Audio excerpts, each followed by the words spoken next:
नमस्कार। संस्कृत साहित्य विमर्श के अंतर्गत अभी हम लोग शब्द शक्तियों की बात कर रहे हैं। 3 शब्द शक्तियों की बात करनी है: अभिधा, लक्षणा और व्यंजना। तात्पर्य को मैं छोड़ रहा हूँ। अस्तु, इसके विषय में मैं बतला चुका हूँ। फिर एक बार स्मरण कराने के लिए कि शब्द की ये शक्तियाँ जो हैं वो 3 हैं, और उनमें पहली शक्ति जो होती है वह अभिधा है, स्वाभाविक शक्ति। हम जितनी भी बातें करते हैं सारी बातें अभिधा में ही करते हैं। जितनी भी बात मैं बतला रहा हूँ सारी बातें अभिधा में कह रहा हूँ। उसके लिए कहा गया है कि साक्षात संकेतितम योर्थम अभिधत्ते सवाचक, कि साक्षात संकेतित अर्थ को जो बतलाने वाला होता है उसको वाचक कहते हैं। तो वाचक एक शब्द हुआ, और वाचक शब्द में रहने वाला वाच्य अर्थ हुआ, और उसको बतलाने वाली शक्ति अभिधा होती है। इसी तरह से लक्षक या लाक्षणिक शब्द को बतलाने वाली शक्ति जो होती है लक्षणा है, और उसमें रहने वाला जो अर्थ है उसको लक्ष्य कहते हैं। तो लक्षणा में लक्ष्य अर्थ को बतलाने वाली जो शक्ति है वो लक्षणा है। उसके बाद अब तीसरी शक्ति में क्या है कि व्यंग्य अर्थ को बतलाने वाली शक्ति व्यंजना होगी। और व्यंग्य अर्थ किसमें होगा, उसका शब्द क्या होगा, तो व्यंजक होगा। तो व्यंजक शब्द में रहने वाले व्यंग्य अर्थ को बतलाने वाली शक्ति व्यंजना ही। इसको मैं बार बार बोल चुका हूँ इन बातों को। अस्तु, केवल स्मरण कराने के लिए फिर से मैंने बातें कही है। अब ये तीसरी शक्ति जो है उसको व्यंजना शक्ति कहते हैं। व्यंजना व्यापार कहिए या व्यंजना वृत्ति कहिए, कुछ भी नाम दिया जा सकता है ना। तो इसके संबंध में अनेक काव्य शास्त्रियों ने अपने अपने ढंग से बात की है, लेकिन जो सरल रूप से, जिसमें सबसे ज़्यादा हृदयग्राही जो परिभाषा दी गई है वो विश्वनाथ महापात्र, आचार्य विश्वनाथ के द्वारा साहित्य दर्पण में दी गई है। वो कहते हैं, वीरता स्वभिधाद्यासु ययार्थो बोध्यते परः सा वृत्तिर व्यंजना नाम शब्दस्यार्थादिकस्य च। कहते हैं क्या कि वीरता स्वभिधाद्यासु, अभिधा आदि के विरत हो जाने पर, यानी अपना अपना काम करके चले जाने पर, ययार्थो बोध्यते परः, फिर भी एक अर्थ लगता है कि अभी अवशिष्ट है, तो उस अर्थ को बतलाने वाली जो शक्ति होगी उसको वृत्ति, उस वृत्ति को व्यंजना कहेंगे या उस शक्ति को व्यंजना कहेंगे। और वह कैसी होती है, तो इसके लिए कहा कि शब्दस्य अर्थादिकस्य च, यानी यहाँ पर व्यंजना शक्ति के 2 रूप हो जाते हैं, तो शब्द में होने वाली और अर्थ में होने वाली। और इसीलिए शब्द में होने वाली शाब्दी व्यंजना कहलाएगी और अर्थ में होने वाली आर्थी व्यंजना कह जाएगी। तो व्यंजना के 2 रूप हो जाएंगे, शाब्दी व्यंजना और आर्थी व्यंजना। और इसमें है क्या कि अभिधा आदि, तो अभिधा आदि में अभिधा और लक्षणा 2 की चर्चा हो चुकी है। तो अभिधा ने कोई एक अर्थ कहा, फिर उसके बाद लक्षणा ने कोई एक अर्थ किया, और उसके बाद भी उसमें कुछ और अर्थ हमको निकल रहे हैं, तो उसको बतलाने वाली जो शक्ति होगी उसको हम व्यंजना कहेंगे। यद्यपि उदाहरण आएगा आगे में, लेकिन एक पहले ही एक उसका निर्देश कर दे रहा हूँ। जैसे बहुत प्रमुख उदाहरण मैंने दिया था लक्षणा में गंगायाम घोष, गंगा में घर। गंगा में घर नहीं हो सकता है, क्योंकि गंगा में प्रवाह है, तो प्रवाह में घर कहाँ से होगा। या इसका दूसरा हमने एक सामान्य यह किया था, रोडे पर घर। अरे रोड पर कैसे घर होगा, यानी रोड के किनारे घर। तो इसका अभिधा से अर्थ जो होगा वह तो हो गया कि गंगा के प्रवाह में घर, लेकिन उससे अर्थ नहीं बन रहा है, तो लक्षणा करना होगा कि गंगा के तीर पर घर या रोडे पर घर या चौके पर घर। इसका मतलब हुआ कि रोड के किनारे घर या चौक के किनारे घर। अब कह रहे हैं क्या कि इसमें तो एक और अर्थ झलक रहा है। क्यों ऐसा कहा गया, रोडे पर घर, गंगा में घर, गंगायाम घोषा क्यों कहा गया? क्योंकि हम बतलाना चाहते हैं कि हमारे घर में शीतलता और पवित्रता विद्यमान है। तो यह एक प्रयोजन है। उस प्रयोजन को जो बतलाने वाली शक्ति होगी उसे ही हम व्यंजना कहेंगे। आगे उदाहरण के रूप में फिर इसकी चर्चा हम करेंगे। अस्तु, अब इसमें दो प्रकार की लक्षणा व्यंजना का उल्लेख हुआ, शाब्दी व्यंजना और आर्थी व्यंजना। तो अभिधा मूला लक्षणा मूला शब्दस्य व्यंजना द्विधा। अभिधा लक्षणा मूला शब्दस्य व्यंजना द्विधा। अभिधा मूला और लक्षणा मूला ये शब्द की दो स्थितियां होती हैं, है ना।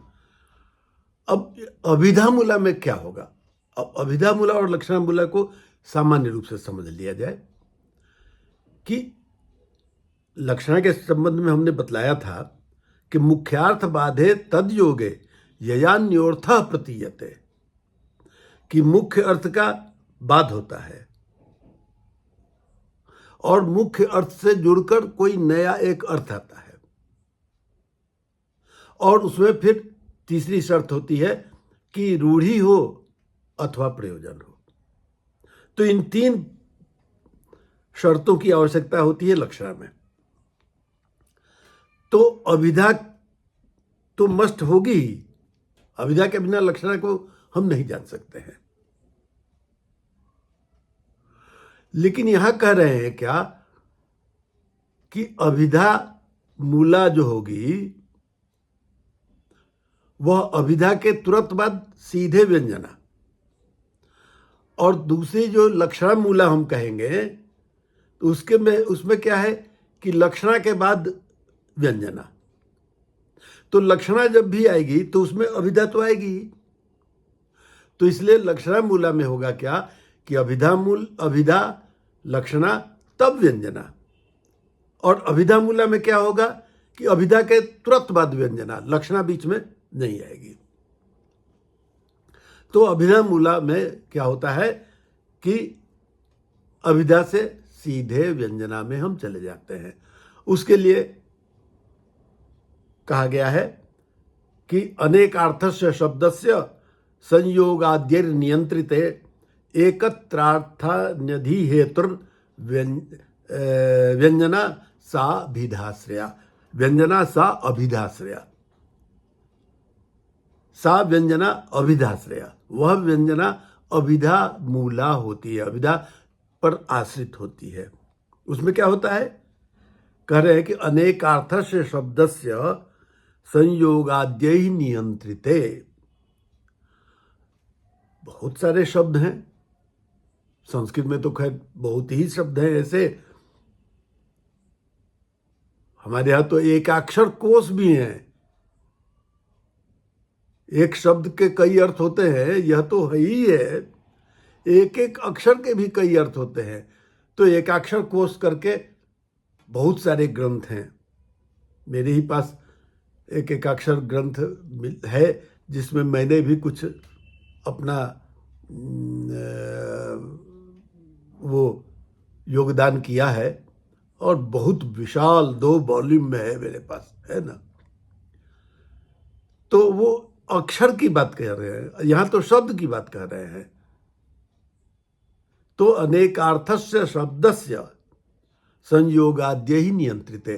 अनेकार्थक शब्दों का संयोग इत्यादि के कारण जो अनेक शब्द, अनेक अर्थ आते हैं किसी शब्द के, तो किसी एक खास अर्थ को जो हम लेते हैं तो उसमें कारण क्या होते हैं? संयोग इत्यादि। तो इस तरह से संयोग इत्यादि के द्वारा नियंत्रित होकर अनेकार्थक शब्दों के किसी खास अर्थ को ही जब हम ग्रहण करते हैं तो वहां पर अभिधा के बाद सीधे व्यंजना आ जाती है। अभी संयोग इत्यादि की बात जो कही गई है, इसका काव्यशास्त्रियों ने उल्लेख किया है कि संयोग इत्यादि क्या होता है। तो यहां पर काव्यशास्त्रियों ने, खास करके मैं 2 काव्यशास्त्री का उल्लेख करना चाहूंगा। एक है मोहम्मद काव्य प्रकाश के रचयिता, जो महान काव्यशास्त्री हैं, और दूसरे जिनका उल्लेख मैं यहाँ किए जा रहा हूँ, आचार्य विश्वनाथ, उन्होंने साहित्य दर्पण लिखा। तो इन दोनों में भर्तृहरि वाक्यपदीय के रचयिता हैं। इनका उल्लेख पहले भी मैं कर चुका हूं। तो भर्तृहरि वस्तुतः हैं शब्दशास्त्र के, शब्दशास्त्र यानी व्याकरण शास्त्र, और व्याकरण शास्त्र में भी ये व्याकरण शास्त्र के दार्शनिक पहलू को बतलाने वाले हैं। फिलॉसफी ऑफ ग्रामर जिनको कह सकते हैं। तो यहां पर वो कहते हैं क्या कि संयोग इत्यादि क्या होंगे। तो इसके लिए उन्होंने कुछ बातें रखी है। वो है संयोगो विप्रयोगश्च, बहुत प्रसिद्ध ये है। संयोगो विप्रयोगश्च साहचर्यम विरोधिता अर्थः प्रकरणम लिंगम शब्दस्यान्यस्य सन्निधि सामर्थ्य मौचिति देशः कालो व्यक्ति स्वरादय शब्दार्थस्यानवच्छेदे विशेष स्मृति हेतव। तो 4 पंक्तियों में यह है। 3 पंक्तियों में इन्होंने कई स्थितियों का उल्लेख किया है। उसमें है संयोग, संयोग 2 को मिलने पर संयोग होता है। मैं छात्रों को बतलाता रहा हूं कि संयोग, संधि और समास में क्या अंतर है, पूर्णतः इससे हटकर है। संयोग 2 वर्णों का मिलन होता है। जैसे क में त लगा दिया तो त, रक्त।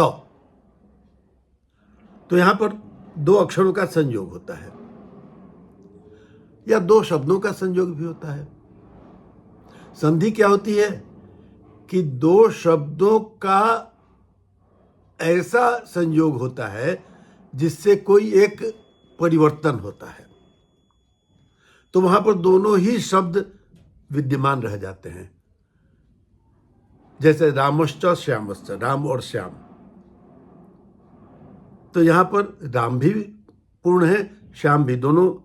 इसीलिए द्वंद्व के विषय में कहा गया है कि दोनों पद जिसके प्रधान होते हैं, उभय पद प्रधान द्वंद्व।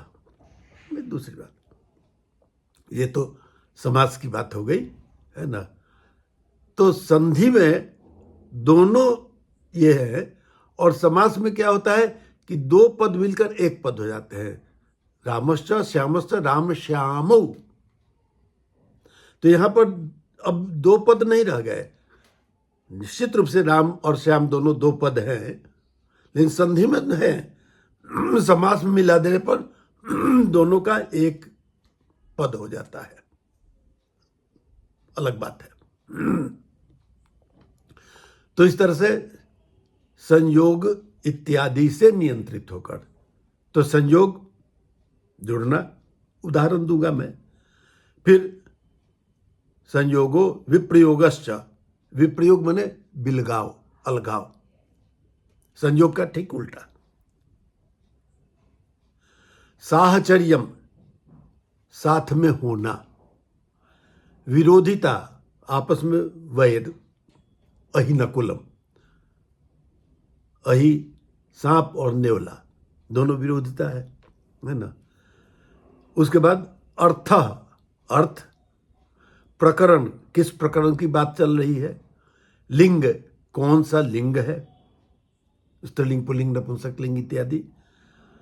शब्द से अन्य से सन्निधि, एक शब्द के साथ दूसरा शब्द क्या है उसके आधार पर भी हम, कोई वाक्य आता है ना और उसमें हम कहते हैं कि ठीक है जरा सा पूरा वाक्य पढ़ के सुनाओ, और तब उसके आधार पर कह देते हैं कि तब यहां पर इस शब्द का यह अर्थ होगा।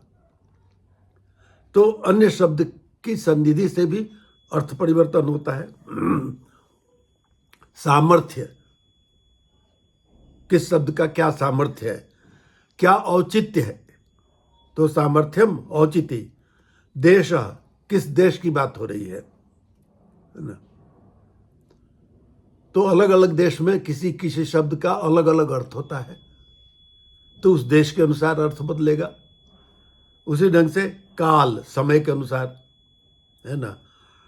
और व्यक्ति, व्यक्ति का मतलब यहां पर है स्त्रीलिंग पुल्लिंग, है ना, नपुंसक लिंग।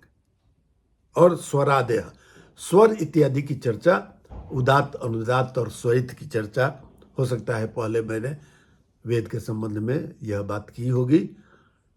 तो अब ये लौकिक संस्कृत में इसका उल्लेख नहीं है, लेकिन वैदिक संस्कृत में कौन सा उदात्त है, कौन सा अनुदात्त है, कौन सा स्वरित है, इस रूप में भी अर्थ में परिवर्तन हो जाता है। तो उसकी चर्चा केवल वेदों में होगी। तो इन सभी कारणों से अर्थ में परिवर्तन होता है, और अनेकार्थक शब्द जो होंगे तो संयोग इत्यादि के कारण हम किसी एक अर्थ को लेंगे। जैसे संयोग, संयोग में हम कह सकते हैं सशंख चक्रो हरि, है ना, कि हरि कैसे, जो शंख और चक्र से युक्त हैं। तो शंख और चक्र से युक्त होने के कारण हरि का मतलब विष्णु हुआ।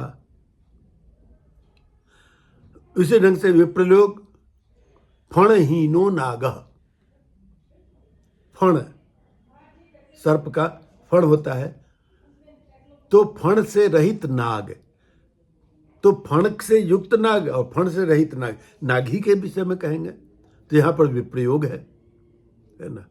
उसी ढंग से साहचर्य, साथ में होना, राम लक्ष्मणो, जो राम और लक्ष्मण को चर्चा करेंगे तो राम कौन होंगे, तो दशरथ पुत्र राम।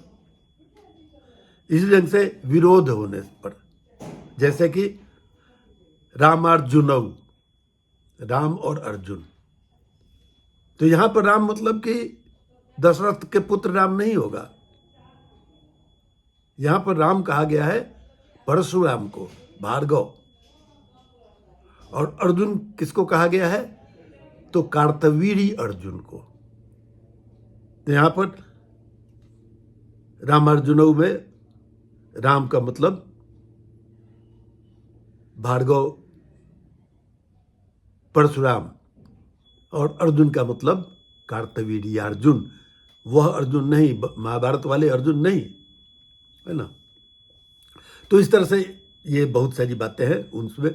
अब जैसे लिंग के विषय में, मित्र शब्द दो अर्थ में होता है।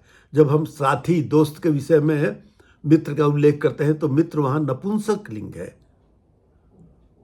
और मित्र का यदि पुल्लिंग प्रयोग कर देते हैं तो वह मित्र मतलब कि सूर्य का बोधक हो जाता है। तो मित्रो भाति यानी सूर्य चमकता है, और मित्रम भाति यानी जो मित्र हमारा दोस्त है वह चमकता है। तो इस तरह से अर्थ में परिवर्तन हुआ है। तो ये सारे बहुत सारे हैं, अब सबका उदाहरण देना संभव नहीं है ना। अब तो ये तो होगी शाब्दी व्यंजना में अभिधा मूला। अब इसका दूसरा जो भेद है वो लक्षणा मूला है, कि अभिधा के बाद लक्षणा, लक्षणा के बाद तब व्यंजना। उसके लिए कहा है, मुम्बट ने काव्य प्रकाश में कहा है, यस्य प्रतीतिमाधातुम लक्षणा समुपास्यते फले शब्दैक गम्यत्र व्यंजना नापरास क्रिया। व्यंजना के अतिरिक्त दूसरी क्रिया यहां नहीं हो सकती है। इसी बात को थोड़ा सरल रूप में आचार्य विश्वनाथ ने अपने साहित्य दर्पण में कहा है, लक्षणोपास्यते यत्तु कृते तत्तु प्रयोजनम यया प्रत्यायते सा स्याद लक्षणा साभिधा। लक्षणा स्याद लक्षणा स्याद लक्षणाश्रया, है ना, कि लक्षणोपास्यते यस्य कृते तत्तु प्रयोजनम यया प्रत्यायते सा स्याद लक्षणा श्रेया।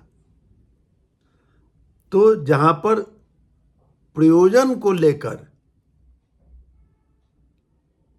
जिसकी चर्चा लक्षण में भी हम कर चुके हैं, तो उस प्रयोजन को लेकर और जहां पर लक्षणा की जाती है, जो व्यंजना होती है लक्षणा के बाद, उसको हम व्यंजनाश्रय, लक्षणाश्रया व्यंजना कहेंगे। जैसे उदाहरण में पहले भी दे चुका, गंगायाम घोषा, गंगा में घर, रोडे पर घर। तो खैर अब वहां पर बहुत सारी बातें हो ही चुकी है, तो मैं इसको छोड़ता हूं। तो लक्षणाश्रया में एक उदाहरण देखने से ही, वैसे उदाहरण तो बहुत है इस पर, लेकिन मैं केवल एक उदाहरण दे रहा हूं। अस्तु,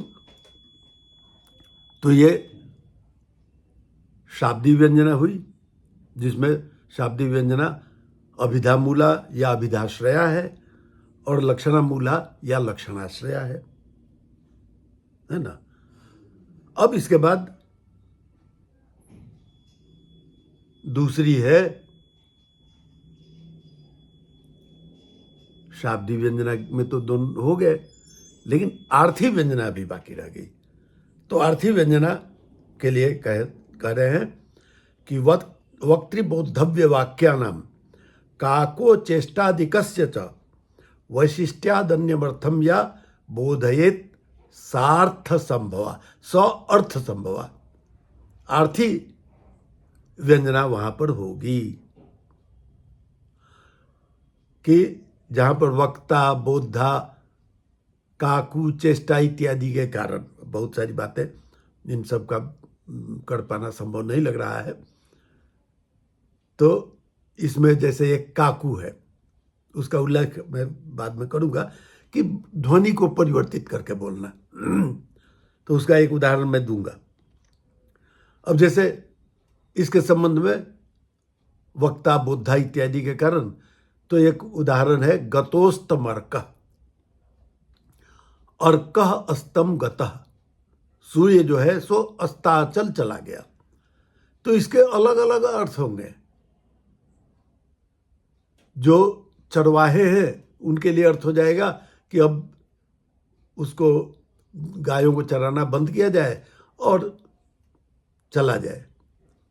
जो पुजारी होंगे वो सोचेंगे कि चलो अब संध्या हो गई तो पूजा पाठ कर लिया जाए, संध्या वंदन किया जाए। जो चोर होगा वो कहेगा कि चलो अंधेरा अब हुआ, अब अंधेरा के बाद अब चलो चोरी करने के लिए चला जाए। तो इस तरह से अलग अलग व्यक्ति के अनुसार, अलग अलग कहने वाले के अनुसार वहां पर अर्थ में परिवर्तन होगा, है ना। एक मैं उदाहरण, थोड़ा बड़ा श्लोक है, उसको देना चाहता हूं। यह विषय है कहानी के रूप में है। एक पुस्तक है भोज प्रबंध है, राजा भोज के संबंध में ये बातें हैं। कहा गया है कि राजा भोज जो हुए धारा नरेश, जो कि संस्कृत के भी बहुत बड़े विद्वान, जिनका उल्लेख मैं कर चुका हूं कई बार, तो उनका जन्म हुआ, उनके पिता की उम्र बढ़ गई थी तब। तो पहले के दिनों में क्या होता था कि लोग वानप्रस्थ आश्रम में चले जाते थे और राजपाट छोड़ देते थे और पुत्रों को दे देते थे, लेकिन उनका पुत्र जो था अभी छोटा ही था।